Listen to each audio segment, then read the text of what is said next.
Okay, yep, we should be recording, so you should be good to go whenever. Okay, perfect. Well, look, hello everyone. It's really nice to meet you. My name is Simon Terrington, and I am the Associate Director for University of Newcastle for the Americas. So effectively, what I wanted to talk to you today about were the opportunities for you to go and study either a semester or a year at the University of Newcastle. It's a fantastic location in Australia. As you can see here, the first slide, there's a really nice, Newcastle is actually located 2 hours north of Sydney, but it's actually located on the beach. You've got that really nice lifestyle. And it's effectively Newcastle University of Newcastle has 5 campuses. So we have Newcastle, we have Callaghan, we have Umbria, and we have one in Singapore and one in Sydney. But most of you will probably be studying at Callaghan, which is the focal point. And that is just 12 kilometers from the center of Newcastle. So still very, very near. In fact, you can get to the beach in 15, 20 minutes. So I'll go through this presentation. I've talked a little bit about the location. As you're aware, Australia is a big, big country, and not quite as big as the States, but still very big and large distances between the cities. But what you've got is you've got Newcastle, which is located very, very close to Sydney. So it's really have the best of both worlds, because the cost of living is a lot cheaper compared to Sydney and the other cities, but then you can still go to Sydney. It's 2 hours drive, so you can go for the weekend, you can go and have fun and enjoy yourself there. But when you get back to Newcastle, you'll find a really, really good student-focused town, 300,000 people, more or less, beautiful places to see and go, which we're going to talk about as we go through the presentation. There is actually an airport in Newcastle, but it's not that busy. So I would recommend flying into Sydney and either getting a connection to Newcastle or otherwise driving. It's, as I say, very close, especially in American terms, because I know you guys drive hours from place to place. So 2 hours is just a little drive down the road. And Newcastle is the second largest city in New South Wales after Sydney. Again, you can see some photos here. Now, you will save, if any of you are considering the other cities in Australia and you're on a tight budget, you will save up to about 25%. You'll spend 25% less going to Newcastle than Sydney, and you'll spend about 15% less than in Brisbane and in Melbourne. So stunning, as you can see, stunning scenery, and it's a fantastic place to go. So a little bit about Newcastle. We call it Newy, and the Australians, have an accent, but I'm sure many of you have listened to that's it's kind of quite nasal. And I'm actually from England, so I did live in Australia, and I've spent a lot of time in Australia, but my accent is not Australian. So I'm not going to attempt to actually go into my Australian accent, but Newy, we'll just say Newy, and I won't attempt to say it in the Australian way, but there you go. Ranked 197 in the world. So the university, so there's a QS ranking, which effectively looks at 25,000 universities, more or less. I mean, there's a lot of universities in the world, and effectively Newcastle is ranked 197. So obviously that's a really good ranking in global terms. And we're really well ranked as well for engineering and for automation, mechatronics. In fact, number 8 in the world for engineering. So if any of you are thinking about kind of studying a semester in engineering, or I'm going to go through the list of most popular courses, but we also have aside that business management, lots of other psychology type related subjects, lots of different options for you. And also we're ranked number 38 for sports science in the world, which is obviously a very good ranking. So that's a bit about Newcastle. AACSB accredited. Not many business schools have that accreditation, so really well known for business and have these, it's a triple accredited business school. So again, stunning beaches. I'm actually located in South America. I work for Newcastle across the region, but it's raining in Bogota. So looking at like photos like this, I just kind of want to transport myself into the ocean, which would be really nice, and you'll have fantastic experience. So just a bit about the university. We have around 38,000 students and from 115 countries. We actually have quite a few Americans each year, but not too many. I mean, there's a really good mix of nationalities because we have probably about 20 or so Americans doing undergraduate, doing master's programs, doing, and then we have a lot more doing the study abroad. But we have students from all over the world. So quite a few from Asia, because due to Australia's location, lots of students from Asia go to study at the university. But we also have students from Africa, the Middle East. We have students from Canada and Latin America as well. So it's a very global university.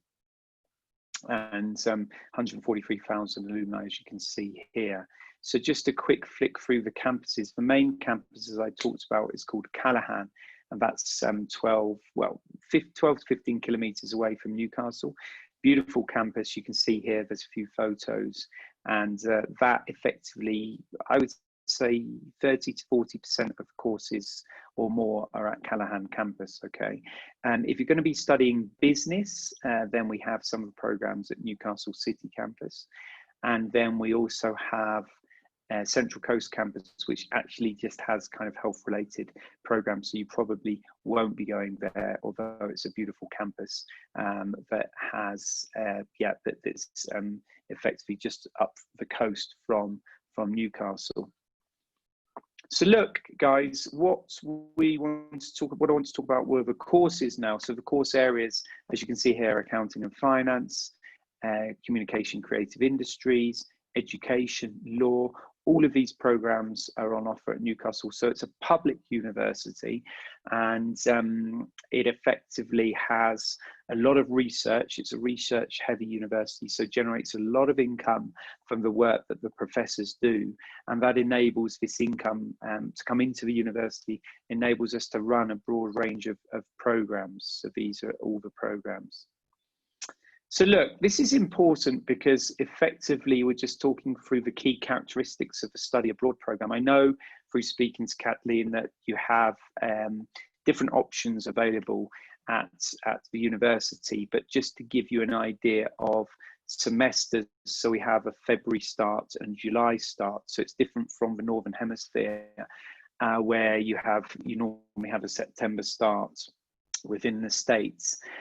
You can see here that you can effectively do either 30 or 40 units per semester, and that would mean that there's different prices. The prices are very comfortable, and for comparable to most universities, it's talking about US $6,300 for a semester, or up to 7,000. But again, I'm sure you have we've had a lot of students come to the university, so I'm sure the process is organised internally with all of that. And GPA, I mean, again, we are, I mean, it's a well-ranked university, but we're not asking for top grades. We're asking for fairly decent GPAs of 2.54 upwards. And yeah, that's effectively, as English speakers, of course, you won't have to present any of the English exams. And that's really, I suppose, the key characteristics. We have on-campus accommodation, which I'm going to talk about. So what are the most popular courses? Generally, when we look at all the study abroad students, you can pick lots of different modules, but both fun, both academic, and you can gain credits, of course, towards your degree. But we have like Australian popular culture, which could be really interesting, really fun, advertising, marketing, communications, for example, cross-cultural management. And again, for you to go and spend a semester or longer within Australia is fantastic, because you're going to meet lots of different nationalities, lots of different people. You're going to have a great time. So that's an idea. And you can do subjects such as photography, for example, and a lot more. So we have, our campuses are very, very well developed. So again, when you look at the university in Wisconsin, I've kind of seen photos actually this morning, and I was kind of having a look, and it seems like a beautiful campus, nice location. In Australia, The universities are spacious, very big, because obviously there's a lot of space in Australia. So it's not, you're not going to be kind of tight and not going to have room to move around. There's a lot of nice areas, beautiful parks, beautiful beaches. And again, here you can move around on bicycle. There's public transport. There's free shuttle buses to the other campuses. And of course, when you get there, you might want to register with a bank and kind of doctor and all these sort of things. And all these facilities are available within Newcastle. So we have on campus as well, it's really important to know that you're going to be very well looked after. So there's on-campus security. Australia, as you know, is generally a very safe country. Newcastle, one of the safest cities within Australia. The crime rate is very, very low. But if you did have any issues or any problems, then there's, you know, there's good security on campus. And then also you've got health and welfare. So, you know, moving to another country can be very stressful. Even though you're going for fun, you're going to kind of think, okay, it's a long way from the United States. You can have a great time. But if you got there and you thought, okay, I don't know, I'm feeling homesick, or I miss my girlfriend, boyfriend, or you know, or I'm kind of have some issues with anxiety, whatever it is, you can go to health and welfare advisors. There's a doctor on campus, and there's information hubs where you can find out all the information about your program and everything else. So there's also chaplaincy service, which is very, very important, prayer facilities, and we have a multitude of different religions. So across the university, we cater for all religions. And if you're religious, not religious, it doesn't matter. You're going to have a great time, but these facilities are available for you. So a few photos on accommodation. As you can see, we have like resident blocks basically, and it's different from the States where you may have a big dorm and you share, you know, there's 3 or 4 of you within the room. Within Newcastle, we have normally you have single ensuite study rooms, majority. Sometimes you may share, but majority are.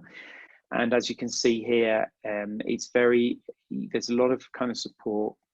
And the halls of residence, it's a kind of community, so you're going to meet lots of different students and nationalities who actually stay in this accommodation. There's something about the prices here, but again, we can obviously organise that at a later stage, but we have prices ranging from $200 to $370 a week on campus accommodation.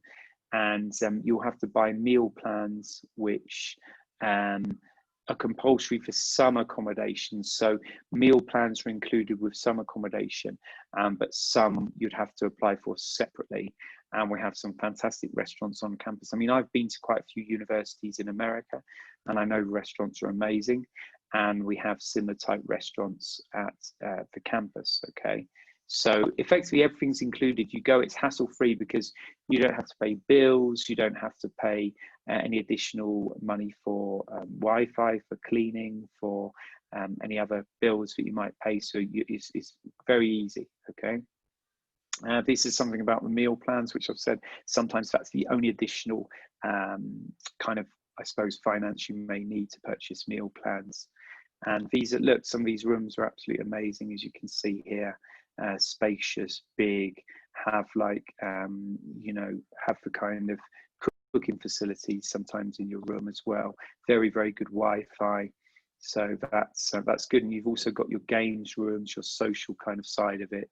So there's a swimming pool, there's a rock climbing wall, there's football pitches. When I say football, I'm not talking about American football, although you may be able to play that, but soccer, as you guys call it in the States. We have, you know, that's popular in Australia. And of course, there's sports that you've probably never played, cricket, which has kind of some sort of similarities to baseball. I'm not sure how many similarities, but you play it with a bat. Cricket is incredibly important in Australia, and I actually recommend you look up cricket before you go, because everyone will be talking about that. It's a beautiful game actually to play as well. So there's some more options for halls of residence. Of course, anyone that's interested, I would love to send you more information, and I can send this presentation over once I've finished, so this can be distributed to you. As you can see, this particular international house has a swimming pool outside, and you can enjoy the kind of all year round climate at you know, within these places that you're going to live. Again, more information, there's lots, we have about 5 or 6 different options. So again, once you're interested, and once you actually show your intent to come and study a semester or a year at University of Newcastle, I would be absolutely pleased, I'd be delighted to be able to help you. We also have a team of study abroad personnel at the university in Australia. Okay, this one's called Blue Gum House. So again, that's shared apartments. So that's an apartment, but it's en suite. That's $203 a week. So you've got really different pricing, like I say, very like economically good, or very, yeah, very economical prices effectively. So I've talked a bit about sporting facilities already. We've got a 50-meter indoor heated pool. Then there's squash courts for those that like squash. I know in the States sometimes it's racquetball, I think, but it's the same kind of thing. And we have sporting ovals. An oval is just like a baseball oval, and they play like things like Australian rules football, as I've said, cricket, and other sorts of sports, which will be great for you because you can learn different sports. And the Australians are very competitive, very sports focused, so you can have a great time. There's also, as you can see here, rock climbing. As I've said, we have a big rock climbing wall, but the swimming pools are great. And as you can see here, anyone that's interested in swimming, as you know, from the Olympics and from watching the Olympics, the Australians are pretty good at swimming, so they have all the best facilities. Clubs and societies, 80 student-run groups that you can get involved in for free. So social, cultural, faith-based groups. And that's a fantastic way to get to meet people, because you're going to go and there's going to be other students, there's going to be other Americans who've come from other universities. We have quite a few each year who come and study with us. But alongside that, you want to get out of your comfort zone. Well, I would encourage you to get out of your comfort zone and meet different people from different nationalities. So we have, as I've said, 120 different nationalities. So by the time you get back to the States, you'll have all these friends from all over the world. And what an amazing experience. I mean, that for me is great. You know, that's what it's all about. So we have an international engagement team. So when you arrive, obviously we'd love to have your airport, your flight arrival details and everything else, so we can help you, and where relevant, come and pick you up and organize all of that for you. But we also have an orientation, couple of orientation sessions when you get there. And you know, these are different kind of activities that the international engagement team run. So, I mean, I'm coming to the end of the slides, but this is really what you're going to learn. I mean, speak Aussie, as I've already talked about. I'm not going to try and impersonate an Australian accent, but you'll become very familiar with the Australian accent. You'll become academically knowledgeable, develop your personality, your career options. You know, when you come back, I mean, imagine saying to someone, an employee, look, guys, I've spent a year or a semester in Australia. This will be fantastic for you, you know, and what you've learned, and for kind of how you've grown and how you've matured, and understand oneself and others. You begin to come and understand yourself. It's all about understanding others as well, and meeting other nationalities and becoming friends with people from different countries. I mean, I absolutely love that side of it when I was at university. And direction in life, you'll probably find out, okay, I've done a couple of courses, I really enjoyed them. Or you might think, I didn't enjoy that so much. You can go back and do something else. Whatever happens, you're going to grow, you're going to mature, you're going to be, you know, 90% of people that go are going to be in a better position, both you know, mentally, psychologically, better prepared. It's not easy. I mean, I'll tell you, it's not easy. I mean, I actually from England, and I moved to go to university, and it's tough, you know, and especially a different country. But what I would advise you to do is just get involved in the experience. You know, once you get involved in activities, and once you get to meet people, once you start going out, then you're going to be too busy to worry about what's happening back in Wisconsin. So that's my advice for you. And yeah, there's some resources here. There's an email address, there's some websites, we have a guide here which you can download. So finally, I just wanted to say thanks. And again, if you want more relevant information, then I would love you to scan that code and you can fill in this form, or just click on this form and then leave all your details with us. So much appreciated, and thanks so much for your time, and have a fantastic time in Australia. Awesome. Thank you so much for that wonderful presentation. It's really great. I just wanted to speak to a little bit, since you were kind of presenting on the University of Newcastle in general, just kind of talk to show that here at UW-Plattville, as a UW-Plattville student, they can go to the University of Newcastle in two different ways. One is our exchange program, and then one is our UW-Plattville Education Abroad program. There's some little differences between, and if you really want to get really deep into it, you can reach out to us, and me and the exchange coordinator, Nina Elskamp, can work with you to figure out which one would work best for you. The main difference between the two is that the exchange program, you pay UW-Plattville tuition and fees, whereas for the EA program, you pay a different type of program tuition and fees. And then we also have a coordinator for our Education Abroad program versus the exchange program. So our coordinator does certain excursions included in their program and some other aspects. And then the accommodation, I believe, is a little different. It's typically off-campus housing that they arrange. So there's just a few smaller differences on how that kind of works. I know there is typically a limit to the number of exchange as well, whereas usually for the our UW-Plattville Education Abroad version, there's less of a limit. You can have larger numbers. But if students have any questions about that, definitely contact our office, and you can figure out which would work best for you and your situation. So, yeah. Nee, did you, or Swati, this is Swati, she is our assistant director that joined in as well. Nice did to either of see you have any questions, or can you think of any questions that would be beneficial to students since we don't have them here? I don't know if you guys could think of anything. Yes, I have a question there for you, Simon. So, Okay. it's kind of like a two-part question. First part is, one, do you have any scholarships available for students who are looking to study at your institution, for one? And then the second part of that, if there is any scholarship, what kind of, I guess, is there on-campus jobs available for students? Because again, financial is one of the biggest things for students in order for them to study abroad. So are there any things for that you may offer for our students? Yeah, it's a really good question. I don't think we do have, if your students were interested in doing a master's after the undergraduate program, we have some scholarships. We do have scholarships. We have about 15–20% discount on most programs at the university. We're not including science and medicine, unfortunately, but we have scholarships, business, law, engineering, architecture, etc., etc. For those students who are just coming short term, we have, it's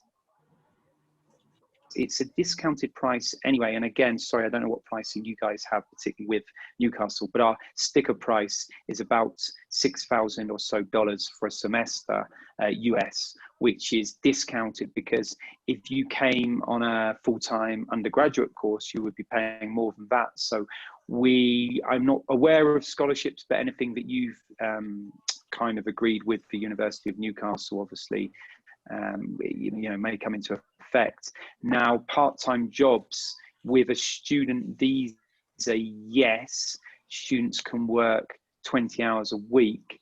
So again, it would depend what visas the students got. But if it was a study visa, then they can definitely work. If it's a tourist visa, then they wouldn't be able to work. And we have some fantastic jobs. Newcastle is very buoyant economically, actually. And those students who want jobs get jobs. I mean, there's a lot of work to be done, and it's not just on campus. You can work off campus. But again, I mean, I'm not, like I say, it really depends on what kind of visa the students would get. Great, great. Very helpful information. No, that's fine. I mean, Katie, I don't know if what visa the students would get, whether it be a student visa. I believe so. I have Yeah. been in this position since January, so I haven't had to work with the visas so much yet with COVID, but I do believe it's a student visa. Yeah, and I apologise because I started in February at Newcastle as well, so I'm not. I've got answers to a lot of questions, but that one is But I'm sure that I'm sure they would get a student visa. Yeah. Great. Yeah. And I know Kayla joined a little later here. Kayla, if you have any questions, feel free to ask them. I know you had some more general questions that I could answer a little later as well, because Kayla was emailing with Nina earlier, which shared with me. But if you have any questions, you can ask them or put them in the chat. Otherwise, if you also would like to stay on a little bit, I can, once everyone's done, I can talk with you further as well. So. Okay, Perfect. that sounds good. Yeah. Awesome. Okay, well, I think that is all. I want to thank you for joining us here. I'm glad it's worked out time-wise that you're in Colombia, so it's not too early in the morning in Australia for you. That's what we were kind of concerned about, but we're happy to have you, and thank you so much for presenting. Yeah, no, it's a pleasure to present to you. It's a pleasure to meet you all. Thanks so much for your time. And anything you need, you've got my email. I work very closely with Debbie and the team in Australia, but feel free to reach out, and hopefully I'll be there in person in not too distant future to attend one of your physical events when all this coronavirus disappears at some stage soon, hopefully, you know. Awesome. Well, thank you so much. Yeah. Thank you, guys. Take care. Thank you. So Have a